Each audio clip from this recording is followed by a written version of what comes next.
I'm Chevee, and today on The Daily Shed, we discuss judging books by their covers.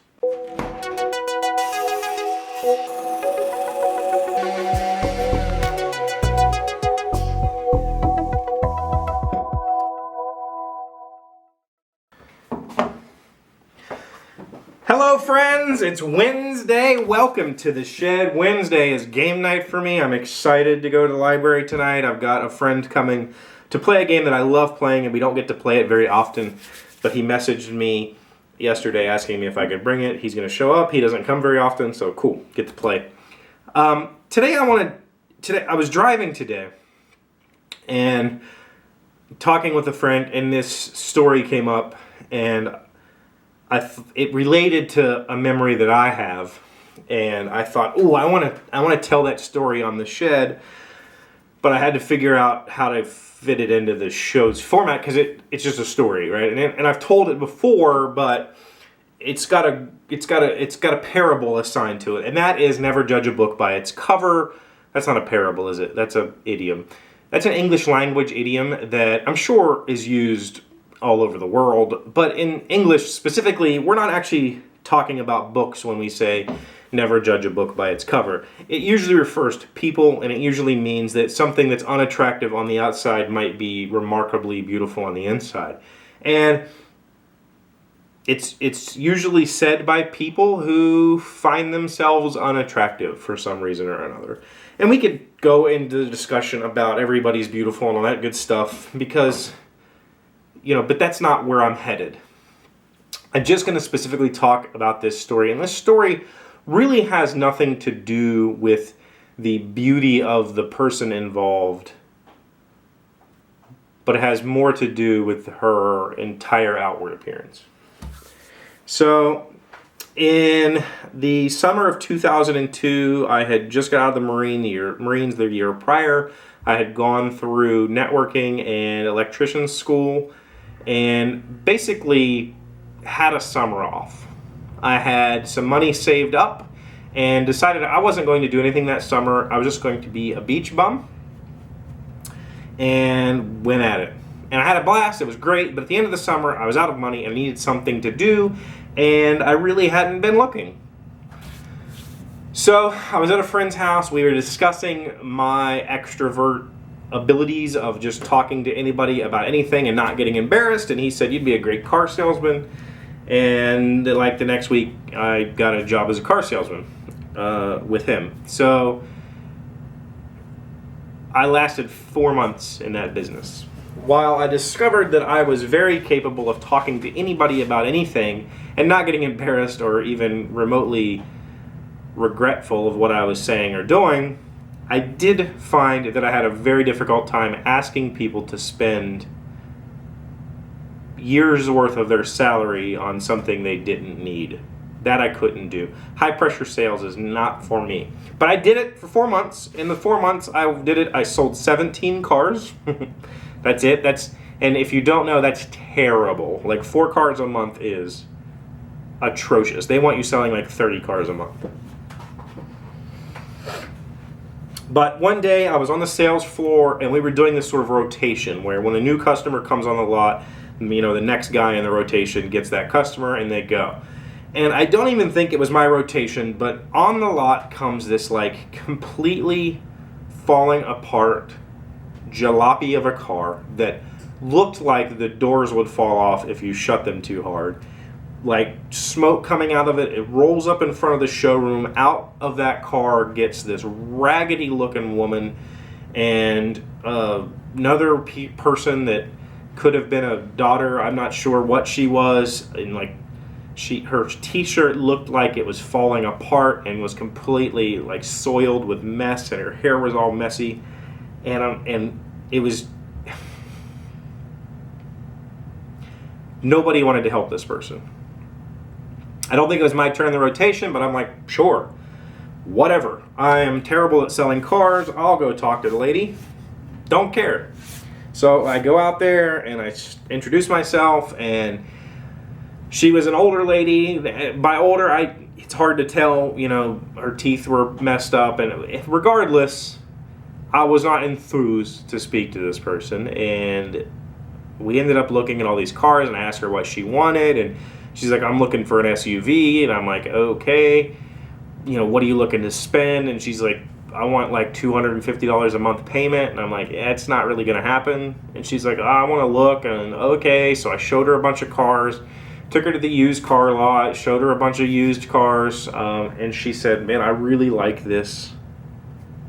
I think it was a Ford Explorer, and it was like one of the special edition Explorers that had like a Eddie Bauer edition, I think, that had the special interior or something. Some fashion thing, right? It was way out of her league. There was just no possible way this lady could afford this vehicle. And I knew that, and I told her that, and she's like, I really want it. And I'm like, I cannot get you to $2,500 or $250 a month on this vehicle. And she's like, well, let's go see what you can do.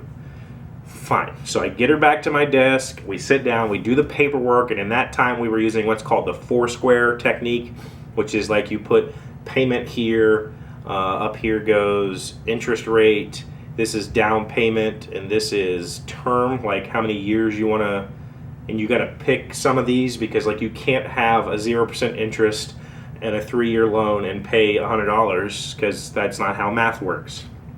So we would try to get people to say, listen, you can't have all 4 of these. Which one are most important? It's a sales technique. And it works really well because it's a way of breaking down those walls of, I want to pay this and that's it. And you're like, well, let's do the math. That only adds up to this amount. So you can't have this car, right? So we sit down and we go through it. And I'm like, fine, let me go talk to my manager. And I go talk to him. And I'm like, this lady can't buy.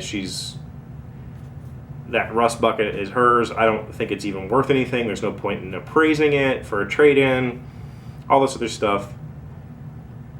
That's what it was, trade-in value, not term of the loan. Trade-in value, interest rate, down payment, payment per month, something like that.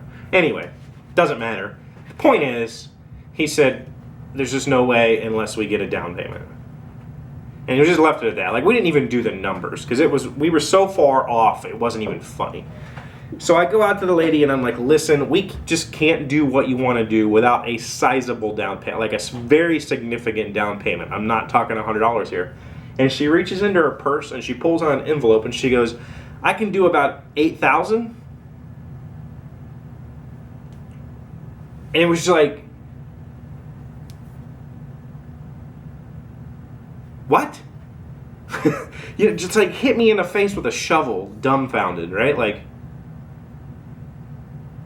did you say 8? She's like, yeah, I can do about 8,000. I can get more if I need it, but 8,000 is what I'm comfortable with.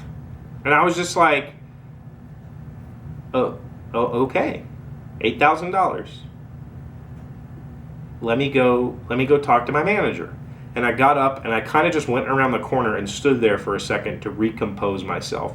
Now, I will say, I was never rude to this lady. I never treated her, talked down to her or treated her like she was crazy. I was a gentleman and just the same person I always am, just enthusiastic and energetic, but trying to steer her towards a less expensive vehicle. Like, come on, let's go look at this. I can probably get you where, that kind of stuff.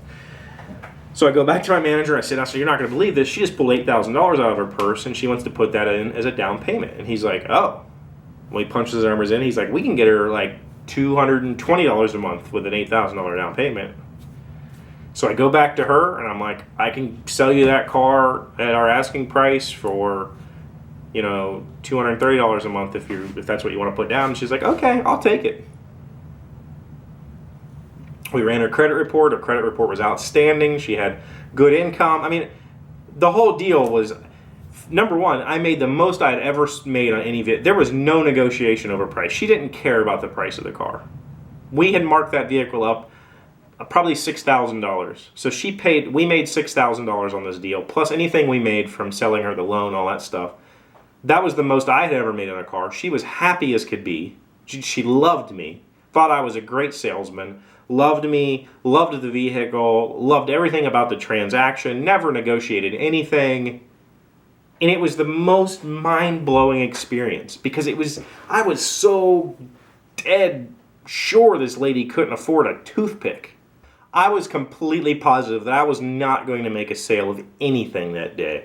And instead, I sold one of the happiest customers, one of my highest grossing sales, one of my highest paying for me sales I had ever made. She came back every month to get her oil, or every however often to get her oil changed, always stopped in to see me, was just an absolutely amazing, perfect customer that nobody wanted to talk to because she looked like she couldn't afford anything.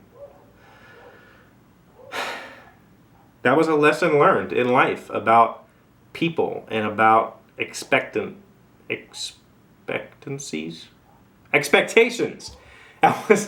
That was a huge lesson about expectations and about the kind of person that I am and the kind of person that I want to be is not that judgmental,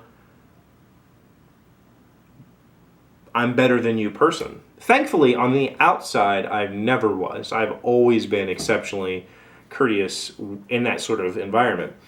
But man, it was changing. It was really life-changing. So I wanted to tell that story. I'm not sure why, but I enjoyed telling that story, and I wanted to put it on record.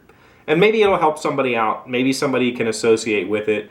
If you have a comment or a story about a time when you were judgmental and shown to be wrong, put that in the comments below. Let's talk about it. It doesn't really, this discussion doesn't segue into anything I said in yesterday's video, the day before, anything like that. Maybe this is a failure. It was a failure on my part to recognize a potential customer just because of the way she was dressed. Fine. So, but it worked out in the end for all of us involved, and the lady drove away extremely happy. So leave a comment. Tell me what you think about my story. Share any stories you might have about misjudging a book by its cover. And, yeah, I'd love to hear from you. Hey, Doc, wait! I want to ask you something. Today's random fact comes from sciencefocus.com. Do men snore more than women? The tongue, like other muscles, relaxes during sleep, and it can then fall back into this space. What? What space? The tongue, like other muscles, relaxes. Okay, whatever. The tongue, like other muscles, relaxes during sleep, and it can then fall back into the space, especially if we lie on our back, obstructing breathing or causing snoring. This space is larger in men than in women, which may explain why men tend to snore while women are more likely to wake up. So it's saying that women wake up more because their tongue restricts their breathing, whereas we snore more as men. We snore more because the air gets past our tongue, causing it to go. And I can do that anyway. I snore. It started a couple years ago. It's been a serious problem for my marriage, and I'm going for a sleep study in 4 weeks. I go to a sleep study, and we're going to figure out if we can fix it. I would love to stop snoring. Maybe that's part of my depression or whatever. I would just like to be able to cuddle with my wife again. That's so much to ask. Leave some comments below about the book story. Leave some comments below about snoring. I don't care. Don't forget the question of the week is, Chevee, how do I fix blank? Leave your question in the comments and I will answer it on Friday's show during Buy Day. It can be about anything. Trust me, it can be about anything. If you'd like to get your hands on a fancy schmancy postcard, don't forget to send me a letter. thedailyshed.com/contact is my info. Also present is the link in the description or in my About page. Send me a letter and I'll send you a postcard. I just want to have pen pals. If you want to send something to put on the wall, that's fine too. We do that on Fridays. Until next time, thank you for watching.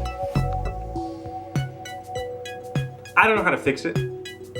I've heard a lot of arguments over the years on how to fix it, and quite honestly, none of them make any sense to me. The fix is, there isn't one that is clean and concise that we can just turn the switch this year and we're good. It just doesn't happen that way. That's not how politics work.